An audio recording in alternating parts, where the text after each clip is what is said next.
Bonjour et bienvenue dans Le Monde Devant Soi, le podcast d'actu international de Slate.fr. Je suis Christophe Caron et je suis, cette année encore, avec Jean-Marie Colombani, directeur de la publication de Slate.fr, et Alain Frachon, éditorialiste au Monde et spécialiste des questions internationales. Salut à vous deux et surtout bonne année messieurs. Bonjour Christophe et bonne année. Bonjour Christophe, meilleurs vœux. 2021, c'est parti, et c'est sacrément bien parti avec ces images incroyables de l'assaut du siège du pouvoir législatif américain, le Capitole, par des partisans de Donald Trump. Alors pour ceux qui n'écouteraient pas encore notre podcast Trump 2020, je rappelle que mercredi, la Chambre des représentants et le Sénat s'étaient réunis pour la certification de l'élection de Joe Biden. Normalement, cette étape est une formalité, mais cette fois, une partie des républicains, tout en sachant que cela ne servirait à rien, a tenté de ralentir le processus en contestant certains résultats. Et le jour même de cette certification, Donald Trump a tenu un discours dans lequel il fait ce qu'il fait depuis le 3 novembre, mobiliser les plus extrêmes de ses partisans pour contester une élection qu'il estime volée. We're going to walk down to the Capitol and we're going to cheer on our brave senators and congressmen and women. And we're probably not going to be cheering so much for some of them because you'll never take back our country with weakness. You have to show strength and you have to be strong. Après quoi, des dizaines de militantes et militants sont entrés au Capitole, jusque dans le bureau de la présidente de la Chambre des représentants, Nancy Pelosi, et ont investi l'hémicycle. Bilan, 5 morts, dont un policier, et des dizaines de blessés, un pays sous le choc, des ministres qui démissionnent, et un Trump isolé qui a dû se résoudre à appeler au calme, et donc à lâcher ses partisans dans un discours jeudi. Now Congress has certified the results. A new administration will be inaugurated on January 20th. My focus now turns to ensuring a smooth, orderly, and seamless transition of power. This moment calls for healing and reconciliation. Jean-Marie, est-ce qu'on peut dire que la démocratie américaine a vacillé ce 6 janvier ? En tout cas, on peut dire, comme l'a dit Mitch McConnell, le patron des sénateurs républicains, la démocratie a été attaquée.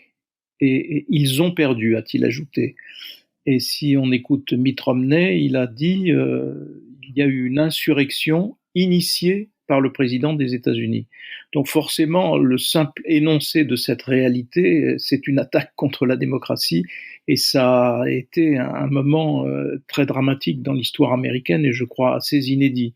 La question est de savoir jusqu'où Donald Trump voulait aller, ou pensait pouvoir aller, parce qu'il faut se remettre en mémoire que on est quand même, malgré tout, dans une démarche séditieuse, puisque, rappelez-vous ce discours lors d'un meeting où il dit à sa garde prétorienne, ce sont un certain nombre de groupuscules qui sont militants d'extrême droite, il leur dit « tenez-vous prêts », ce sont les Proud Boys notamment, mais il y a aussi les QAnon, etc. Il leur dit « tenez-vous prêts ». Et dans la foulée, il y a très peu de temps, les 10 anciens secrétaires d'État, secrétaires à la défense, donc 10 anciens ministres de la défense américains, quelle que soit la couleur du président qu'ils avaient servi, font une lettre mettant en garde contre l'utilisation possible par Donald Trump de l'armée aux fins de se maintenir au pouvoir. Et donc le point final de cette démarche, c'est la marche sur le Capitole encouragée par Donald Trump dans une démarche qui était évidemment une démarche qui porte directement atteinte à la démocratie. Alors après, on peut dire la démocratie a tenu bon, puisque, in fine, une fois que les choses ont été remises en ordre, les députés, les représentants et les sénateurs se sont réunis pour certifier le résultat de l'élection présidentielle. Le vice-président Mike Pence n'a pas fait défaut, il s'est conformé à la procédure et donc il ne s'est pas écarté du bon chemin comme le souhaitait Donald Trump. Et in fine, Donald Trump a dû faire marche arrière et donc protester contre les violences et dire que la transition enfin se passerait normalement. Mais on est quand même là face à quelque chose qui ressemble à la tentation d'instaurer ou de faire perdurer un régime autoritaire de la part de Donald Trump, qui est évidemment un grand problème, parce qu'une bonne partie de l'électorat républicain a suivi et probablement suite encore Donald Trump, en trouvant, en tout cas si on regarde par exemple Fox News, on ne voit pas de condamnation manifeste de ce qui s'est passé. On explique que ce sont au fond des patriotes qui se sont mobilisés et qui sont passés partis à l'assaut du Congrès parce que l'élection aurait été volée ou aurait été truquée. Donc c'est ce substrat-là qui est inquiétant. Combien d'Américains vont continuer à faire confiance à ce discours complotiste et aberrant qui consiste très précisément à ne pas respecter la Constitution, à ne pas respecter le vote, ou bien est-ce que cet épisode nous permet d'en terminer avec Donald Trump et marque une sorte de point final à une tentative qui était une tentative inédite dans l'histoire américaine et qui aurait pu en effet porter un coup fatal à la démocratie. On va revenir sur l'état de l'opinion après cette journée du 6 janvier, mais Alain, certains ont parlé d'une tentative de coup d'État. Est-ce que c'est un mot trop fort ou est-ce que ça y ressemble selon vous ? C'est un mot trop fort, je crois, parce que un coup d'État, c'est en général fomenté par l'armée, avec l'appui d'une partie du pouvoir. Là, ce n'est pas le cas. Il n'y a pas de... L'armée, au contraire, est très critique du comportement de Donald Trump. On est dans cet entre-deux curieux qu'il y a après chaque élection américaine, où il y a le président élu d'un côté et le président qui a perdu ou qui s'en va de l'autre côté. Et on est dans cet entre-deux assez curieux, mais je crois qu'on peut pas parler véritablement d'une tentative de coup d'État, si vous voulez. Je dirais plutôt que Trump a véritablement essayé quelque chose qui ressemblait à une sorte d'insurrection institutionnelle et qui s'est traduit par cette journée d'insurrection physique, pour le coup. N'oubliez jamais que, avant même l'élection, Trump dit, et ça c'est déjà un comportement insurrectionnel, c'est-à-dire quelqu'un qui refuse le choix de la majorité, qui refuse le principe du transfert pacifique du pouvoir, lorsqu'il dit « Si je perds cette élection, c'est qu'elle aura été truquée. Si je la gagne, c'est qu'elle aura été fair-play. » Mais ça, c'est du langage, si vous voulez, on est en dehors des normes de la démocratie. Ça veut dire « Je refuse à l'avance une transition pacifique du pouvoir. » Et dès tout le mois de novembre, il va accréditer cette thèse, cette élection a été volée, et il essaye tout. Il mobilise la justice, il y aura eu 60, très exactement 59 actions en justice auprès des États pour les obliger à recompter, des recomptages ont été faits, ou pour en principe pointer des fraudes. Mais à chaque fois, il a perdu. À chaque fois, ses avocats ont perdu, y compris devant la Cour suprême. Alors on dit tout le temps, ses partisans disent, mais regardez sur Internet, regardez partout, nous avons des milliers de preuves comme quoi cette élection a été truquée, notamment les votes par correspondance. Et les juges répondent, mais où sont-elles ces preuves ? Qui les a recueillies ? Est-ce que la police nous les présente ? Non. Est-ce que vos avocats nous les présentent ? Non. Et il y a une raison à cela. Les partisans de Trump savent que l'élection, enfin, les partisans Trump et son équipe à la Maison-Blanche savent que l'élection n'a pas été truquée, qu'elle s'est déroulée de manière incroyablement contrôlée, qu'on a compté et recompté, que cette histoire que les machines à voter étaient truquées est totalement bidon, naturellement. Simplement, on n'emmène pas les preuves parce que le faux témoignage aux États-Unis est puni d'une manière considérable. Vous pouvez aller pour un quart de siècle en prison pour faux témoignage. Et c'est bien la preuve que cette élection s'est déroulée conformément à toutes les normes. Alors il a tout essayé. Il a essayé de voir s'il pouvait pas déclencher la loi martiale, s'il y avait suffisamment de manifestations de ses proches et de ses sympathisants dans le ville pour déclencher la loi martiale et d'une certaine manière suspendre le processus constitutionnel. Il a essayé de le suspendre en Géorgie, il y a eu un comptage, etc. Il n'est arrivé à rien. On arrive en décembre. Et là, pour moi, c'est toujours dans l'esprit d'une sorte d'insurrection juridico-constitutionnelle. En décembre, il fait ce tweet resté célèbre. Attention, grande manifestation à Washington. Enfin, il dit dans son tweet, dans le district de Columbia, c'est la circonscription de Washington, le 6 janvier. Soyez là, ça va être sauvage. Entre parenthèses, il a utilisé le mot wild, qui vaudrait plutôt traduire en français, ça va être dément ou ça va être terrible. Eh ben, ça l'a été. Si vous voulez, on voit que là, il poursuit dans une sorte de fuite en avant qui relève assurément d'un esprit insurrectionnel, qu'on pourrait dire une sorte d'insurrection juridico-constitutionnelle, et qui tient à ça, c'est-à-dire le refus de la transition pacifique, le refus du transfert pacifique du pouvoir, qui est une des caractéristiques des démocraties. Et là, il s'inscrit dans quelque chose d'autre, qui le rapproche plus de Poutine, de Erdogan, de Orban, tout ce que vous voulez. Mais en tout cas, j'utiliserais plutôt ce terme d'une sorte de tentative d'insurrection juridico-constitutionnelle plutôt que de coup d'État. Vous avez fait l'historique de ces dernières semaines, depuis le 3 novembre, depuis l'élection. On a eu donc ce Trump qui a chauffé à blanc ses militants, qui les a vraiment essayé de les convaincre que l'élection avait été volée par les démocrates. Et en 48 heures, Trump fait volte-face. On l'entend avec ce discours le 6 janvier à midi, où il demande à ses partisans d'aller au Capitole, d'aller défendre le pays. Et soudain, hier soir, discours d'apaisement où il appelle à une transition calme, tranquille, et où il explique qu'il faut mettre le pays au-dessus de tout. À quoi vous attribuez cette volte-face, Alain ? Certains estiment que c'est la mort d'un policier qui l'aurait fait changer d'avis. Non, je crois qu'il était acculé. Il a pris la mesure de sa défaite. Il a pris la mesure de son isolement. Énormément d'Américains ont été choqués, même si, d'après les sondages, 45% encore de son électorat considèrent que la journée d'insurrection à Washington, eh bien, il l'approuve. Ce qui est énorme, ça reste beaucoup, mais enfin, c'est pas 70 ou 80% quand il l'avait. Il a pris, les responsables républicains lui ont dit, l'ont abandonné les uns après les autres. Le vice-président Mike Pence, qui a été un de ses plus fidèles soutiens pendant ces 4 ans, l'a contredit, a refusé de lui obéir. Tout à l'heure, Jean-Marie parlait du chef des démocrates au Sénat, le sénateur Mitch McConnell, lui aussi, qui était un soutien inconditionnel de Trump, l'a abandonné. Plusieurs de ses ministres l'ont abandonné. Plusieurs de ses collaborateurs les plus proches au sein du secrétariat général de la Maison-Blanche l'ont abandonné. Quand je dis ces gens l'ont abandonné, ce sont des gens qui ont quitté physiquement, ils ont quitté leur job, ils ont démissionné parce qu'ils mesuraient l'ampleur du désastre pour les républicains.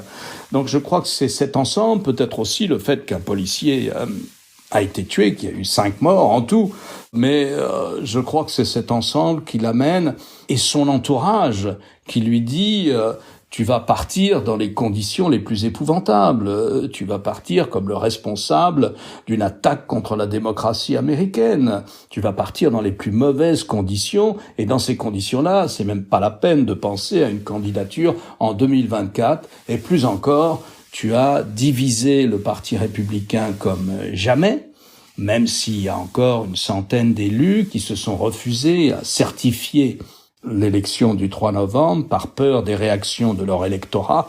Mais enfin, il s'est trouvé acculé. D'une certaine manière, il a même ouvert un boulevard politique à Joe Biden, parce qu'il faut pas oublier que cette émeute du 6 janvier, elle a lieu au lendemain d'une victoire incroyable et relativement inattendue des démocrates dans l'État de Géorgie. La Géorgie, c'est le sud profond, et depuis les années 60, depuis le milieu des années 60, ça vote républicain. Et là, il y avait une partielle avec les 2 sénateurs de l'État en jeu, et ce sont les démocrates qui l'ont emporté, ce qui veut dire que les démocrates deviennent majoritaires au Sénat, ils ont une petite majorité à la Chambre des représentants. Tout ça, si vous voulez, tout ça, ça manifeste un affaiblissement politique considérable de Donald Trump. Il en prend conscience le jeudi, et c'est le jeudi qui commence à ouvrir sur un premier discours plus apaisant, et enfin le discours que vous mentionniez tout à l'heure, où au bout de 65 jours, il finit par reconnaître la victoire de Biden à l'élection du 3 novembre et à garantir que la transition sera pacifique le 20 janvier. Ça pourra rester comme un suicide politique d'ailleurs, parce que d'abord, ce qu'il cherchait dans l'immédiat, c'est-à-dire la non-certification n'a pas eu lieu puisque le vice-président Mike Pence ne s'est pas rangé à cet avis. Et ensuite, il s'est trouvé, et aujourd'hui c'est ce qui explique aussi peut-être le fait qu'il essaye de se raccrocher aux branches, il est sous une menace, il y a des élus qui demandent un nouvel impeachment, qui est toujours possible, et il y a surtout Nancy Pelosi qui a demandé la mise en œuvre de l'amendement numéro 25 de la Constitution qui permet au gouvernement et donc au vice-président des États-Unis de déclarer le président inapte pour des raisons soit de maladie physique, soit de maladie mentale. Et donc cette demande est une menace aussi, non pas qu'elle va se traduire dans les faits, parce que le vice-président Pence, qui est évidemment l'homme clé dans cette situation, ne veut pas faire jouer cet amendement 25, mais néanmoins, la demande existe, la pression existe, et il doit bien voir qu'il est en train d'être catalogué justement comme quelqu'un qui a cherché à contredire et à mettre à bas, au fond, le système démocratique américain. Donc, il n'a pas d'autre issue que celle qu'il vient de dénoncer, et probablement, moi, j'ai plutôt tendance à penser que ça va le discréditer pour longtemps et que ça lui coupe la route qu'il pensait pouvoir emprunter d'une nouvelle candidature pour dans 4 ans.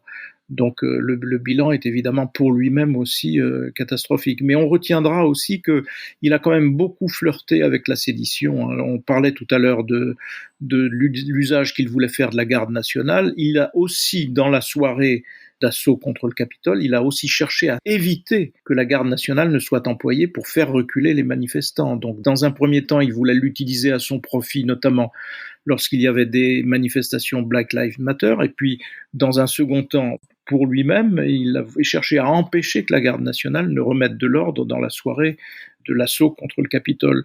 Donc d'une certaine façon, il était temps qu'il s'en aille. Est-ce que ça peut lui valoir des ennuis judiciaires, justement, ce comportement qu'il a eu ces 2 derniers jours ? Certainement, il y a une enquête du FBI sur les responsabilités dans cette histoire. Alors, c'est assez compliqué. Les bâtiments officiels aux États-Unis sont défendus par un corps de police spécial, qui n'est pas le FBI et qui n'est pas non plus la police municipale. C'est un corps de 2300 hommes. On les a vus avec leurs uniformes noirs et l'insigne de la police dorée sur la poitrine. Donc, il y a plusieurs enquêtes en cours. Il y a des enquêtes sur l'échec total de la police, qui s'est trouvé totalement débordé. Le chef de cette police-là, chargé des bâtiments officiels, a sollicité l'appui de la garde nationale. Plutôt, c'est la garde nationale qui s'est proposée de venir l'aider. Et il a refusé.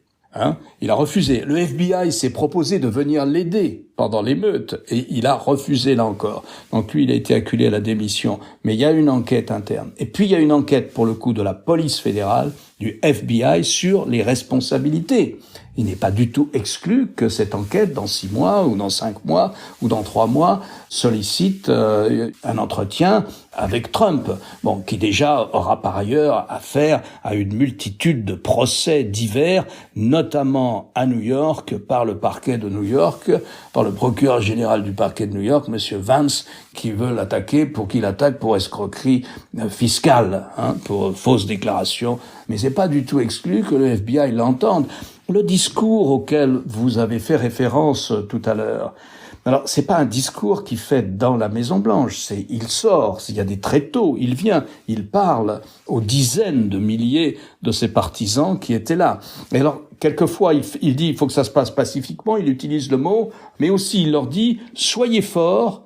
Ce n'est pas avec la faiblesse que nous arriverons à redresser le vol de l'élection dont nous sommes victimes.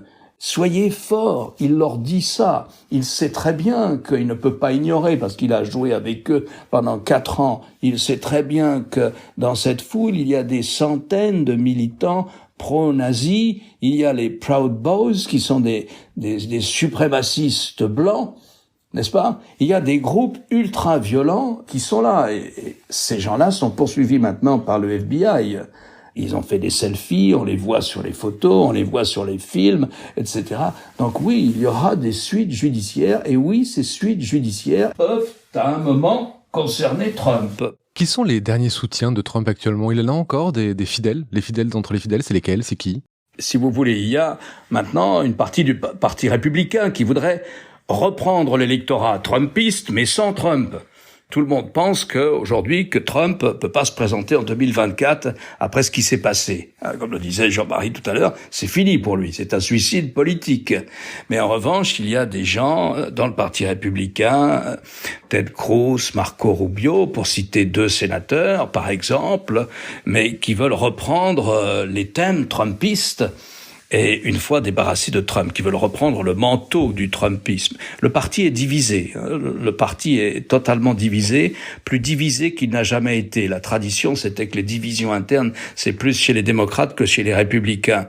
Eh ben, cette fois-ci, c'est le contraire. Les républicains sont un parti en mauvais état, divisé entre eux sur des choix politiques assez fondamentaux.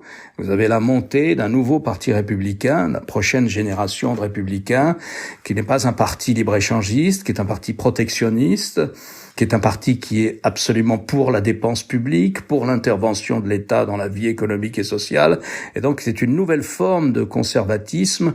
On appelle là-bas les républicains nationalistes, dont je vous ai cité 2 noms, un sénateur de Floride, Marco Rubio, un sénateur du Texas, Ted Cruz, qui eux ont été des fidèles de Trump jusqu'au bout et qui voudraient bien reprendre le manteau du Trumpisme, parmi quelques autres.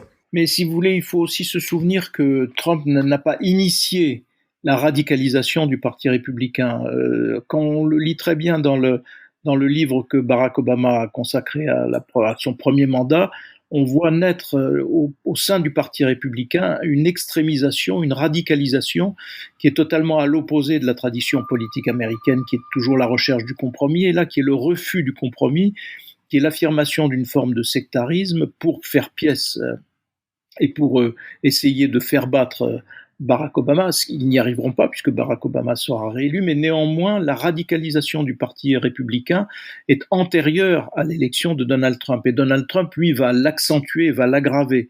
Et la grande question aujourd'hui est de savoir si cette radicalisation ne va plus concerner qu'une minorité des républicains, ou bien si, au contraire, elle va perdurer sur l'ensemble du Parti républicain. Pour l'instant, ce que l'on peut observer, c'est une cassure en 2. Le parti est coupé en 2. On le voit lors du vote de certification.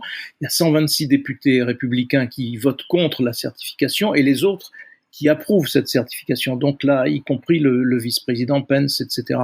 Et on voit bien là quelle est la cassure entre ceux qui veulent faire perdurer l'héritage radical de Trump et ceux qui, au contraire, voudront revenir à une ligne plus modérée et plus conforme à l'histoire du Parti républicain, encore que si on cherche bien dans l'histoire américaine, en termes de radicalisation, on peut aussi bien remonter aux années McCarthyistes. Sans Eisenhower, peut-être que le cours de l'histoire américaine eût été très différent. Donc la grande question politique pour moi, c'est celle-là. Que va-t-il advenir du Parti républicain ? Est-ce qu'il va revenir au fond dans le lit de sa rivière historique, ou bien est-ce qu'il va perdurer dans cette radicalisation ? Et à ce moment-là, les candidats à la succession de Trump que vient d'évoquer Alain trouveront leur place. Messieurs, j'aurais voulu avoir votre avis sur un événement dans l'événement, c'est cette suspension des comptes de Donald Trump par Facebook et Twitter. Est-ce que c'est une décision salutaire, selon vous, ou est-ce que c'est une atteinte à la démocratie ? On voit bien pourquoi ça a été fait. On voit bien qu'il y avait une inquiétude maximum et que tout le monde craignait au fond que Trump ne continue à jeter de l'huile sur le feu et que les dégâts soient encore plus importants, que l'émeute ne soit encore plus violente qu'elle n'était. C'est un problème qui est antérieur en même temps, parce que, rappelez-vous, jusqu'à présent, la pression, la demande était plutôt de demander aux plateformes de se comporter non pas comme des gardes-triage, mais de se comporter comme des éditeurs. Et à partir du moment où on est des éditeurs, eh bien, on porte la responsabilité de ce qui est édité. Et si on porte la responsabilité de ce qui est édité, eh bien, il y a forcément un choix qui est fait, des choix qui sont faits. Et donc, toute la pression incitait justement les plateformes à être plus sévères vis-à-vis de tout ce qui peut inciter à la haine ou à la violence. Il y a même d'ailleurs une loi qui date d'il y a quelques années aux États-Unis qui est en suspens parce qu'elle suppose que les plateformes adoptent un comportement qui soit, entre guillemets, responsable. Et donc la pression, dans le programme des démocrates, politique des démocrates, il y a d'ailleurs l'idée qu'il faut aller plus loin dans la loi parce que les plateformes ne font pas suffisamment le tri entre ce qui est tolérable et ce qui ne l'est pas en termes de vie en société. Donc on est devant ce problème-là. Alors Maintenant, si cette coupure perdurait, probablement les complotistes y trouveront évidemment de nombreux arguments à leur profit pour dire mais vous voyez bien que tout ça est manigancé, que tout ça est contrôlé, ainsi de suite, par d'affreux démocrates qui d'ailleurs sont tous des pédophiles, comme on peut le voir sur un certain nombre de sites ou l'entendre de la part d'un certain nombre de groupuscules qui sont, il faut le rappeler, moi je tiens à cela, c'est une garde prétorienne qui s'est constituée autour de Donald Trump et qu'il a cherché à utiliser, en quoi c'est la marque d'une volonté séditieuse sans ambiguïté pour moi. Je crois qu'il n'y a pas de Trump ou il n'y a pas de Trumpisme sans Zuckerberg, sans Facebook. Je crois que ce terrain-là, c'est le terrain qui explique aussi le Trumpisme, si vous voulez. Alors après, il peut y avoir une réflexion sur pourquoi est-ce qu'il y a autant de conspirationnisme, pourquoi les États-Unis sont particulièrement perméables au conspirationnisme. Ça date pas des réseaux sociaux.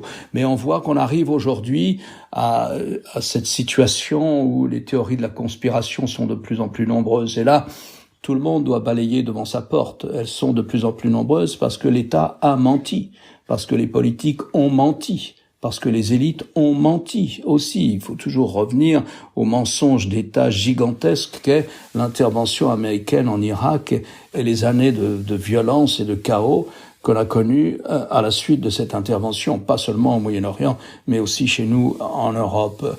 Donc voilà, on est face à ce phénomène.